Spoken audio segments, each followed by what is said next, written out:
Hi guys, and welcome to another episode of Dial It Up. And tonight we are going to be talking about equipment. I promised that I would do an episode about it, and we finally have enough information that I can actually let you guys know what equipment is and what rules pertain to it without having the starter set new rulebook that will be coming out next year.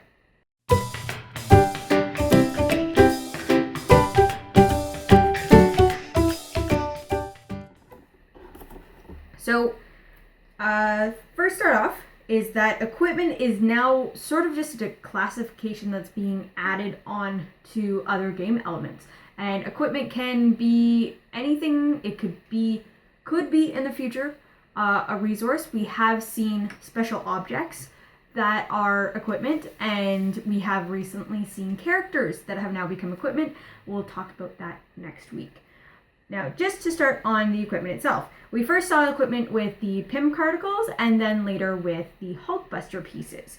Now, each equipment itself will tell you if there's a specific way to equip it, and then it should say equip, tell you how to equip it to a character, and then the effect and what the character will gain by having that equipped.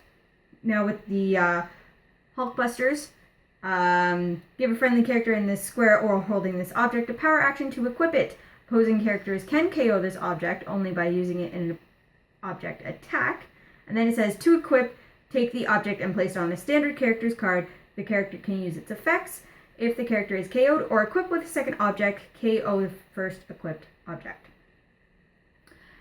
So one of the key things to note in there, and we will see it with all equipment going forward, and what is will just be part of equipping a character, is standard character. Now that is something that has been actually clarified now. A standard character is any character that is not giant, colossal, tiny, vehicle, team base, and a duo.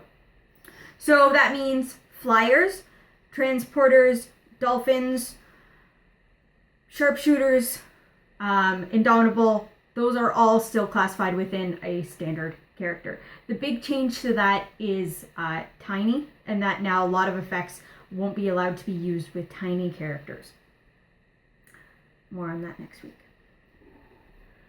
So we're just going to go off and look at the actual rules that come with equipment.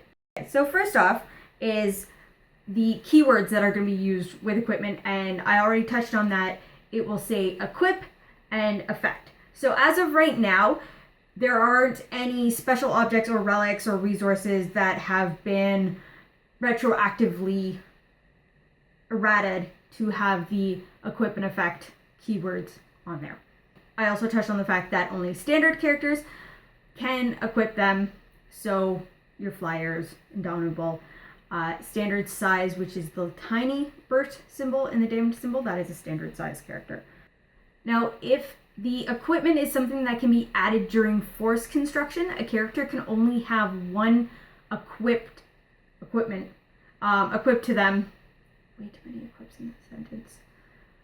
During force construction. And then during the game, if they are to equip another set of equipment, the first one is KO'd and scored accordingly. So we've got the right leg here. The right leg actually has a point value of 10. So if the right leg was to be KO'd, the opponent would score 10 points for KOing the object. All right. When the equipment is a character, now I'll touch on this more next week, but when equipment is a character, it's considered equipment and no longer considered a character. With all other pieces of equipment, they are still considered what they are. So when we're looking at the Hulkbuster pieces, they're still considered a special object.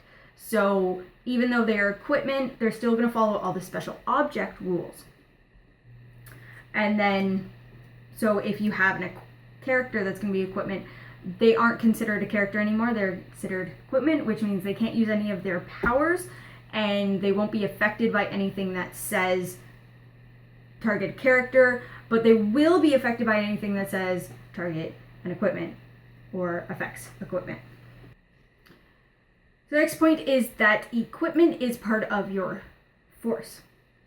That will also mean paying for it during your force construction, as well as any equipment that you bring into the game is considered friendly to you, which also means that your opponent won't be able to equip any of your items. So if I have a Hulkbuster piece out on there, I can pick it up and equip it, but my opponent will only ever be able to pick it up and use it as a regular object. As well as that, characters that don't start the game friendly to your force will not be able to use equipment as well. So this is specifically in regards to mind control. So if you were to mind control a character, you cannot have them pick up your equipment. And if you are to mind control, you will not be able to use any equipment that they have equipped in an attack. Much like with mind control and a resource, you won't be able to gain any benefits from the resource when you mind control. You won't be able to gain any benefits from the equipment when you are mind controlling a character. And the final point on equipment is that when I stress standard character, we all know it's possible in this game to change your size. There's a lot of effects now that change a character's size. Now, when you are no longer a standard character, so if you happen to become giant or colossal, those are pretty much the two big ones as to changing your standard. Or if you become tiny, or, Warlock becomes a vehicle. Once you're no longer standard, you are still equipped the equipment, you just won't gain any benefits from it until you turn back into a standard character. It's not going to go anywhere, it's not going to get KO'd, it's not going to get scored, you can't use any effects from it until you return back to being a standard character. So that was equipment. Now that we have all the rules for it and we can actually talk about it, now we know more in depth as to what we can look at and what we need to do with these things now that they are a part of the game. And we will see, once again, that in depth once we get the new rulebook next year. So if you have any comments, questions, and concerns, down below. We'll see you guys for another episode of Dial Up next week. Made with Clix is brought to you by Majestic's Heroclix sales down in Costa Mesa, California. Right now, they're in the middle of storefront change.